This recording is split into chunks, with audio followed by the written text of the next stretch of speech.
दानियाल ने एक और तमाशा शुरू कर लिया है कि एक घर में दोनों के साथ ही बातें करना शुरू कर देता है और दोनों की फंसाने की फुल कोशिश कर रहा है। इसके बाद अब देखेंगे कि आइज़ल पर से काफ़ी ज़्यादा इम्प्रेस भी हुई है, क्योंकि जैसे ही उसको पहली नज़र में उसने देखा तो उसको काफ़ी अच्छा लगता है। इसकी वजह से वो उससे बातें करना शुरू कर देती है और वो समझती है कि वो बहुत ज़्यादा उसका वेल विशर है, उसको वाक़ई में उसको पसंद करता है, जिसकी वजह से वो भी काफ़ी ज़्यादा एक्साइटेड रहने लग जाती है। लेकिन वो ये नहीं जानता है कि उसकी छोटी मामा जान को भी उसने ही सेट किया हुआ है। बहरहाल आप देखेंगे कि ईर्षा को अब यकीन दिलाना चाह रहा है दानियाल कि कमाल जो है वो एक फ्रॉड है और वो उससे प्यार नहीं करता है और उसकी हर बात में धोखा ही धोखा है। जिस पर आप देखेंगे कि ईर्षा कहती है कि मुझे इस बात पर बिल्कुल भी यकीन नहीं है, क्योंकि मैं जानती हूँ चाहे जो कुछ मर्ज़ी हो जाए कमाल ऐसा नहीं कर सकते हैं और ना ही किसी का दिल दुखा सकते हैं।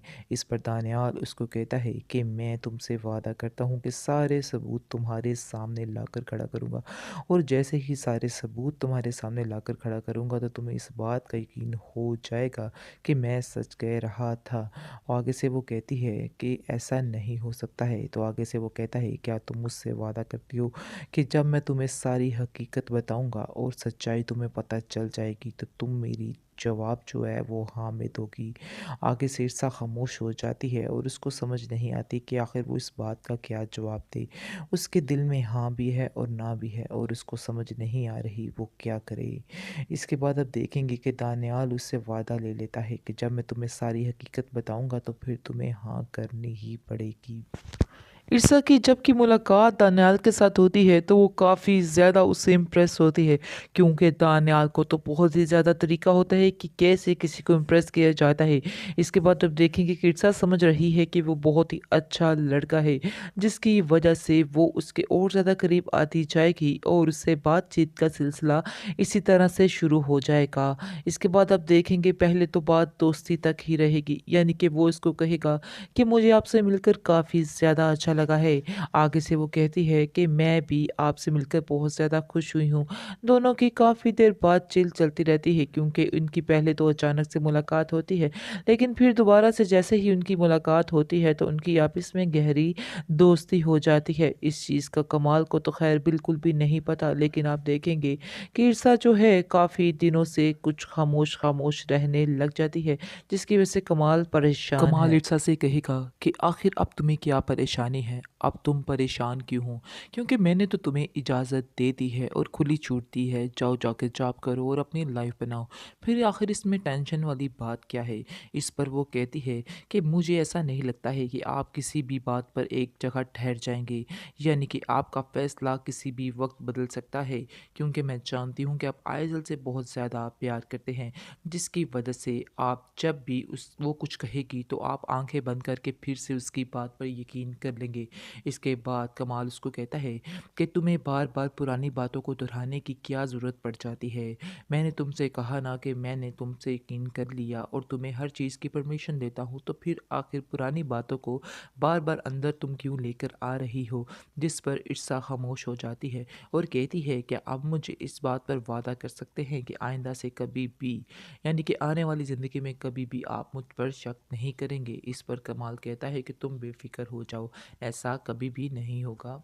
दरअसल दनियाल को समझ आ चुकी है कि ईर्षा की कमाल के साथ नहीं बनती है और उन दोनों की आपस में बिल्कुल भी अंडरस्टैंडिंग नहीं है, क्योंकि अब कमाल काफ़ी ज़्यादा कोशिश करता है और फ़ोन पर भी उससे बातचीत करने की कोशिश करता है, लेकिन ईर्षा हमेशा बात बात पर उसको टाल देती है और कहती है कि मैं बहुत मसरूफ़ हूँ, मैं आपसे बात नहीं कर सकती हूँ।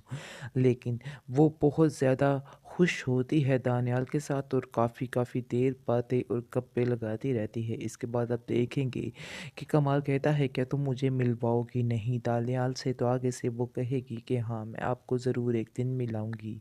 लेकिन अचानक ही उनकी मुलाकात हो जाती है, जिसकी वजह से वो दानियाल को देखकर एकदम से चौंक सा जाता है, क्योंकि जैसे ही वो ईर्षा और दानियाल को देखता है कि वो दोनों आपस में काफ़ी ज़्यादा खुश हैं और काफ़ी ज़्यादा बेतकल्लफ़ाना अंदाज़ में बातें कर रहे हैं, जिसकी वजह से देखकर कमाल काफ़ी ज़्यादा हर्ट होता है।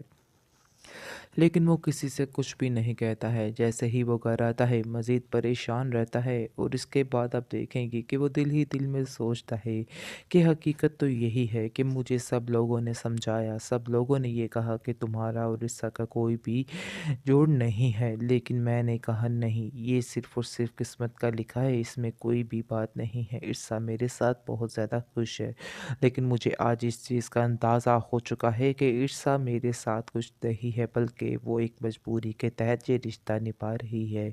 आज मुझे इस चीज़ का अंदाज़ा हो रहा है। उसने कभी कहा तो नहीं, लेकिन मुझे ऐसा लगता है कि जैसे वो अब मुझसे छुटकारा चाहती है। इसके बाद आप देखेंगे कि ईर्षा जो है वो कमाल से कहती है कि आपको कैसा लगा दानियल? तो आगे से वो जवाब देता है कि तुम मुझे बताओ कि तुम्हें दानियल कैसा लगा? इस पर वो कहती है कि वो बहुत ही अच्छे हैं।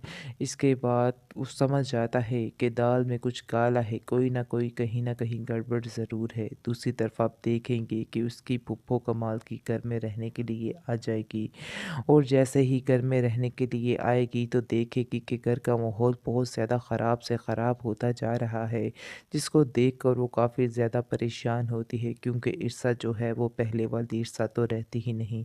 ना तो वो कमाल की तरफ ध्यान देती है और ना ही वो घर की तरफ ध्यान देती है। हालाँकि वो तो फूफो का भी लिहाज़ नहीं कर रही है। जैसे ही वो घर में आती हैं तो सारा कुछ छोड़-छाड़ कर वहाँ से चली जाती है और अपनी ही ज़िंदगी में मगन हो जाती है, जिसको देखकर उसकी फूफो कमाल की काफ़ी परेशान होती है और कमाल को बुलाती है कि मैं तुमसे कोई बात करना चाहती हूँ। जिस पर वो कहता है कि आखिर ऐसी क्या बात है कि आपने मुझे बुलाया? तो आगे से वो कहती है कि मैं तुम्हें कहना चाहती हूँ कि ईर्षा के मिजाज मुझे कुछ ठीक नहीं लग रहे हैं, तुम्हें इस पर गहरी नज़र रखनी होगी। आगे से वो कहता है कि आपको कोई गलतफहमी हुई है। आगे से वो कहती है कि नहीं, मैंने अपने ये बाल धूप में सफ़ेद नहीं किए हैं, इसलिए बेहतर यही है कि मेरी बात मानो और इसकी बाहर की जो आज़ादियाँ हैं उसको फ़ौरन से बंद कर दो, वरना तुम एक दिन आएगा बहुत ज़्यादा पछताओगे। जिस पर कमाल कहता है कि नहीं नहीं, आप बिल्कुल गलत सोच रही हैं, ऐसी तो कोई बात नहीं।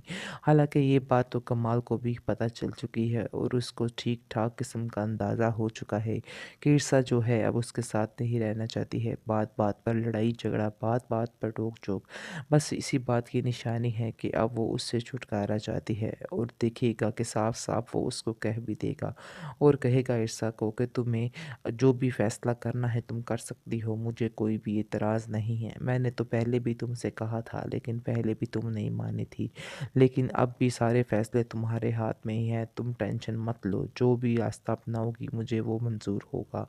आगे शीर्षा कहती है कि मैं कुछ वक्त चाहती हूँ और मैं वैसे भी तुम्हारे साथ नहीं रहना चाहती, लेकिन मुझे कुछ थोड़ा सा वक्त दो ताकि कुछ वक्त के बाद मैं सारा कुछ हैंडल कर सकूँ और तुम्हें छोड़ने पर भी आमादा हो सकूँ। जिस पर कमाल खामोश हो जाता है क्योंकि कमाल वाक़ई में उससे बहुत ज़्यादा प्यार करने लग जाता है, जो छोड़ना बहुत मुश्किल लग रहा है।